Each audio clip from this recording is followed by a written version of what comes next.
Welcome to Taking Care of Business on Kern Radio, News Talk 1180 for the best in Saturday Talk Radio at 1 o'clock and on 1230 KGEO at 10 o'clock Saturday. And for the best in Wednesday Talk Radio on 1410 KERI, Wednesday at 1 o'clock. And now, starting last week, on KKIM in New Mexico. Wow, New Mexico. New Mexico, how about that, huh? Why would we want to be in New Mexico? Why not? I mean, they need to hear this information, too. All right. Your host is Clay Kerner. I'm Marty Pay, and behind the big board is Greg Held, our producer. Clay, we had a great show last week with Mark and Kathy Abernathy, the political consultant's consultant. It was interesting. Yeah, it was a lot of fun.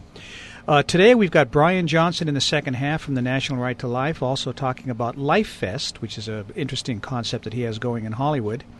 But our guest right now for the first half of the show, Tom Del Beccaro. Did I mispronounce it, Tom? Tom Del Beccaro. How are Del you Beccaro. today? Sorry about that. The chairman of the California Republican Party.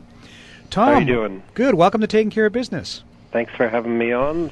Hello to New Mexico. I was there once on the tarmac. You were? That's my experience, too. On your way to someplace else, huh? Yeah. Well, I've spent a little bit of time in New Mexico. It's a blue sea surrounded by a sea of red, so unfortunately in this last election. So That's the majority of the country. well, hopefully we can change that. That was blue a great little bit. governor. Yes, a very good governor. I like her story about how she became a Republican. It's a great story. So, Tom, I was in Starbucks before we got in the studio this morning and talking to a fan of the show, and he had an interesting question. He says, "You got to ask Tom for me.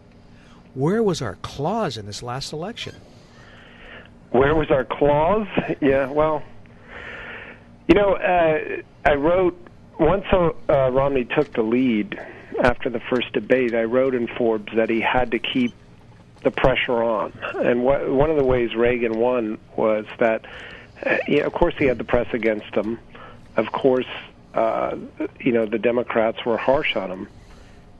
But what Reagan did was he kept pushing new ideas throughout the campaign, and especially down the stretch, so that the Democrats were always reacting to him, and events didn't drive the campaign against Romney. Or against Reagan. Romney started to play it safe. And when you are not pushing the agenda, sometimes the agenda can push you. And the storm came along and the media and pushed the agenda on Romney, and that's one of the reasons he lost. So if you really want to be president, you really want to be governor, you need to push the agenda during the campaign the entire time. Yeah, and he did play it safe. I mean, it's obvious from, especially the last couple of weeks when he had a little bit of a lead, it looked like, he should be more aggressive. But he turned around and decided to play it safe, and that's what caught up to him. Yeah, you cannot do that, especially as a Republican in politics. You have to constantly drive the agenda and force the Democrat to react, and that just didn't happen.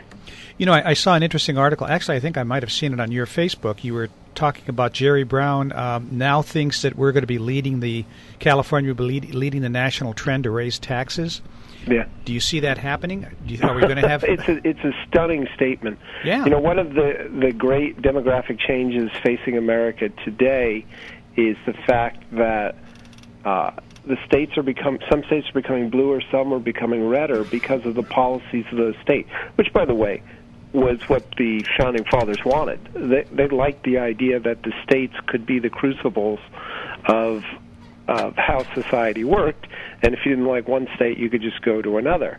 Well, what's happening is that since 98, 4.4 million California taxpayers have left the state, and in 3 of the top 5 states they've gone to are Nevada, Texas, and Washington, and I know you know what they have in common, which is no income tax.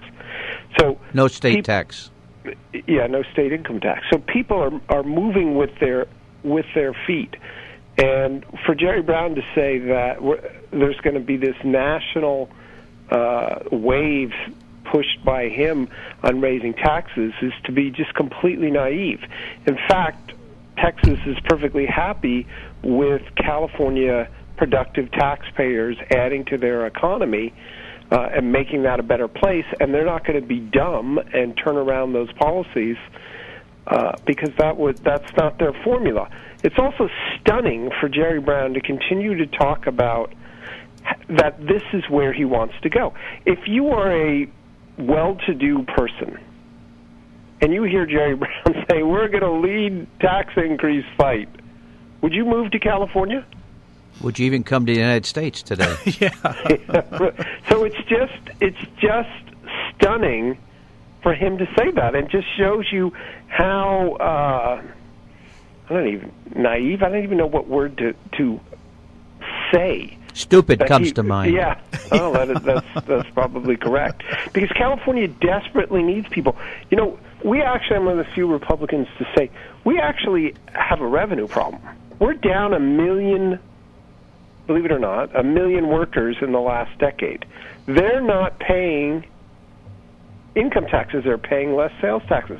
In some cases, they've moved, which has softened our housing market, and therefore we're getting less real estate taxes, so property taxes. So we actually we managed to have a problem of scaring away enough businesses and people with bad policies. And so Jerry Brown now is declaring outright, we're going to come after you. There's actually, by the way, a politician in Sacramento who wants to put through a bill that taxes you if you leave. Oh, yeah, I've seen that. That's crazy. Our guest by phone is Tom Del Beccaro, the chairman of the California Republican Party. I think, Tom, this is Clay. I think I've got the solution, though. Tell me if I'm wrong. I think what we need to do in the state of California is increase taxes, reduce jobs, and expand entitlements. Well, if you were trying to do that, if you set about trying to do that, I'm not sure you'd be as effective as the current administration. And, you know, the Democrats, this is what I wrote about in Forbes. You know, the Democrats try and blame Republicans for holding things back in California. Well, what have Republicans held back? Higher taxes, higher regulations, and higher spending. Well, okay. I'm proud that they thought we had gone too far. Jerry Brown actually said yesterday, believe it or not, that the cutting in government is out of control. Government is out of control. God. I mean, it is just so divorced from reality. It's hard to imagine. God help us. Is he? Do you think he's going to run for president next time out? No, he's going to run for re-election. He'd be 78. Yeah. What was Reagan when he ran the first time out? Close to that, wasn't it? 71. Was he only 71? Okay. Yeah.